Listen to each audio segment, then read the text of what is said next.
দেখেন ছেলেটি কীভাবে মারা গেল, সম্পূর্ণ ভিডিওটি দেখেন। আর এই সমস্ত ভিডিও, সচেতনমূলক ভিডিও পেলে আমরা প্রচুর লাইক শেয়ার করবেন, যাতে ও অন্য ছেলে পেলে এই সমস্ত খেলা আসক্ত হয়ে মারা না যায়।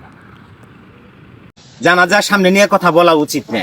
এই সমাজ, এই জামাত যেভাবে নষ্টর দিকে যাচ্ছে, এই তার ছেলেটা একটা উদাহরণ। কি ঘটনা? এর বাবা কি ঘটনা, কি হয়েছে বলে সে তো এখন মাথা কাজ করে না। কেসিনিউ খেলে, মোবাইলের মধ্যে কেসিনিউ খেলে। আমরা সন্তানদেরকে যারা মোবাইল দেই তারা মনে রাখবেন, সর্বনাশা একটা জিনিস হাতে তুলে দিচ্ছি। কথাটা সবাই একটু খেয়াল করে শুনেন। বিদ্যুতের বিল পরিশোধ করার জন্য 5,000 টাকা দিচ্ছে, লাইনটা যেতে লাগায়, এই টাকাটা সে অর্ধেক পথে যায় খেলে ফেলছে, অর্থাৎ তার মাথায় কাজ করে না। সে এই শরমে লজ্জায় গিনাই সে নিজের জীবন শেষ করে দিবে।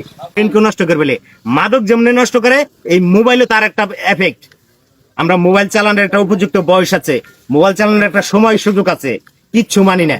মোবাইলে কিছু ফ্রি গেম আছে, যে গেম মানুষকে আকৃষ্ট করছে, নেশার মতো আকৃষ্ট করছে। আমরা এইগুলো থেকে সচেতন থাকার চেষ্টা করবো।